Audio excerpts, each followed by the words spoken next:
There's a secret the world's most powerful people will never tell you. They've been living as though the game was already over and they had already won. Not hoping, not wishing, not manifesting in the soft, powerless way you've been told, but carrying themselves, speaking, deciding, moving, like victory was already behind them. While the rest of the world is still hesitating at the starting line, this is not superstition, this is not blind faith. It is the oldest law of achievement. Be the person before you have the prize, because when you do, the prize has no choice but to come to you. There is a way of walking into a room that changes everything before you say a word. There is a way of carrying yourself in the way you speak, in the way you stand, in the way you look another human being in the eye that tells the world you have already won. It is not arrogance. It is not empty bravado. It is the quiet, immovable certainty that your outcome is already decided, and victory has your name on it. The world bends for those who move as if the result is inevitable. History's giants understood this. Edison did not pace his lab wondering if light could be captured. He worked until it was so. Carnegie did not daydream about being rich. He lived each day as though he already possessed the empire he sought. Walt Disney did not hope for his dream to work. He walked into every meeting as though the magic was already built. This is the secret: to act as if the thing you want is already yours. To speak, move, decide, and persist as if your victory has been signed, sealed, and delivered by the hand of infinite intelligence itself. Because when you act as if you've already won, your mind shifts into a higher frequency, one where doubt dies and opportunity swarms toward you. People respond differently to you. Circumstances rearrange themselves. Doors that were bolted shut begin to swing open, not because the world suddenly became easier, but because you became a person who cannot be denied. But here is where most people fail. They try to win from a position of fear. They try to negotiate their dreams with hesitation in their voice. They act like they're asking the world for permission instead of declaring their place in it. If you live like that, you are already defeated. The law of life is simple. The timid are devoured, the bold are remembered. You must decide now that you are already the person you seek to become. If you want wealth, you must carry yourself as one who already commands it. If you want mastery, you must work as though the crown of excellence is already upon your head. If you want freedom, you must walk as one unshackled even before the chains are cut. This is not delusion. This is the practical application of faith. Faith is not waiting for proof. Faith is moving in the absence of proof. It is the substance of things hoped for, the evidence of things not yet seen. And in the realm of achievement, it is the single most valuable currency. Every battle in life is fought twice, once in the mind and once in reality. If you lose in your mind, you will lose in reality. But if you win in your mind first, if you have already decided that defeat is impossible, then the outer world becomes nothing more than the stage on which your victory plays out. So how do you act like you've already won? You speak with clarity because winners do not mumble their intentions. You move with decisiveness because hesitation is the language of the uncertain. You keep your word to yourself because a man who cannot keep promises to himself will never hold the trust of the world. You carry an inner stillness because you are not chasing, you are attracting. Understand this: the universe responds to certainty. It will test you, yes. It will push you, yes. But it will not ignore you. Those who declare themselves with unwavering belief are eventually met with evidence that their belief was well placed. Call it God's law, call it the law of attraction, call it faith made manifest. It does not matter what you call it. What matters is that it works. When you walk like a king, you draw the respect of the court. When you speak like a leader, you awaken the loyalty of followers. When you decide like a victor, you summon the conditions for victory. But acting like you've already won is not about pretending. Pretending is hollow. It collapses under pressure. Acting as if is becoming. It is the fusion of thought, word, and deed until they are so aligned that the universe cannot distinguish between the vision in your mind and the reality around you. And here is the most liberating truth you will ever hear. You do not need the world's permission to start. You do not need your bank account to reflect your dreams before you live them. You do not need applause, approval, or even understanding from others. The only green light you need is the one you give yourself. So begin now. Dress as the person you aspire to be. Speak as though you have authority over your future, because you do. Work as though you are fulfilling destiny, not chasing luck. Carry yourself in such a way that when people meet you, they know something unstoppable has already begun. Because here's the secret the timid never learn. The world will not believe in you until you believe in yourself first. And once you believe, once you act from the certainty that you have already won, there is nothing left to do but watch the world bend to your will. That didn't belong on the throne. They trained a different voice to lead, and that's what you must do. Every day you speak to yourself in words no one hears but you, and those words are building your identity. You say, I'm tired, and you train weakness. You say, I don't feel like it, and you teach your body that emotion controls action.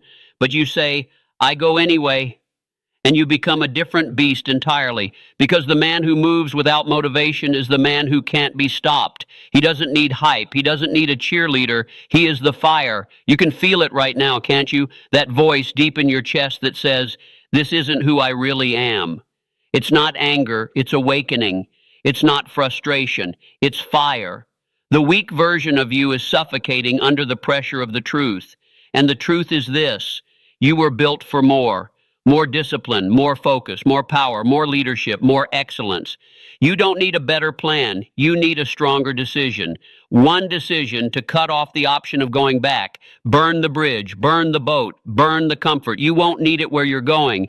You're stepping into the version of you that chooses pain when it builds strength, that chooses isolation when it builds focus, that chooses pressure when it reveals greatness. You will kill that weak version of yourself, not with hatred, but with honor, because he served his purpose. He showed you what you're not, and now you rise.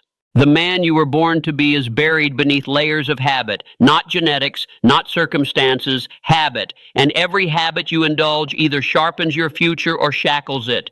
When you check your phone instead of checking your purpose, when you scroll instead of study, when you waste time with people who drain you instead of train you, you are training the weaker version of you to win.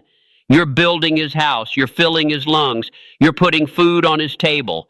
And then you wonder why he's so strong. But what happens when you start starving him? What happens when you flip the pattern? You begin each day in silence, not noise. You fill your mind with vision, not distraction. You write your plans instead of reacting to everyone else's. You show up whether you feel like it or not. That's when the war starts. And make no mistake, it is a war between the man you are and the man you could be, between the version of you that hesitates and the version that hunts, between the one that craves comfort and the one that was built for conquest. This war won't be won in a single day, but it must be fought every day. Abraham Lincoln once said, discipline is choosing between what you want now and what you want most. Understand that. Tattoo that on your soul. Every time you reach for the easy path, the old you wins. But when you choose the hard road, the early wake up, the extra rep, the tough conversation, the focused hour, the final push, you're planting the flag of your future self, because nothing about greatness is convenient.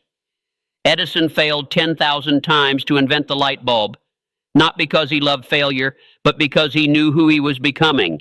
Disney was fired for lacking imagination before he created a world that would outlive generations. Henry Ford went broke 5 times before he changed the world of transportation. You know what they all had in common? They killed the part of themselves that feared rejection. They murdered the voices that said, be realistic. They butchered the weak version before it could bury the genius. And that's exactly what you must do. You don't wait for life to hand you clarity. You demand it from yourself. You don't pray for discipline. You build it with repetition. You don't hope for confidence. You create it by showing up even when you're scared. You kill that weak version by refusing to feed it. Every minute spent doubting, every hour wasted overthinking, every excuse entertained, it all strengthens the enemy within. But every second of focused action, every morning you rise early with fire, every commitment you keep even when no one's watching, that's how you take his power away. The weak version of you is not immortal. He doesn't survive the furnace. He doesn't last in the fight.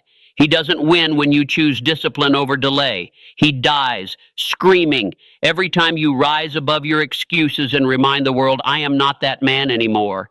Let the world question you. Let your friends think you've changed. Let them say, you're too intense. Good. You were born to be intense. You were born to be unapologetically focused, relentlessly committed, ferociously alive. That weak version of you, he was never meant to survive. He was just the first draft. You are here to write the masterpiece. The moment you decide, truly decide, to kill that version, everything changes, not instantly, not magically, but fundamentally. Because when you burn the bridge back to who you used to be, there is no escape hatch, no soft landing, only forward, only fire. And that fire, that's what forges the real you. Listen carefully. You are not born disciplined. You're not born confident. No one exits the womb with courage tattooed on their heart. These are forged qualities, beaten into shape on the anvil of resistance. Every morning you wake up and drag your body out of bed when you don't feel like it. You swing the hammer. Every time you open your mouth and speak your truth instead of biting your tongue for comfort, you swing the hammer. Every time you show up with purpose when no one's watching, when no one's clapping, when no one's paying, you swing the damn hammer. And eventually that soft, fearful version of you, he stops fighting back. He starves, he shrinks, he dies, but only if you keep swinging. Napoleon Hill said it like this: deliberately seek the company of people who influence you to think and act on building the life you desire. Not the ones who pity your problems, not the ones who tolerate your excuses, the ones who make you ashamed to play small, the ones who demand the strongest version of you to show up every time.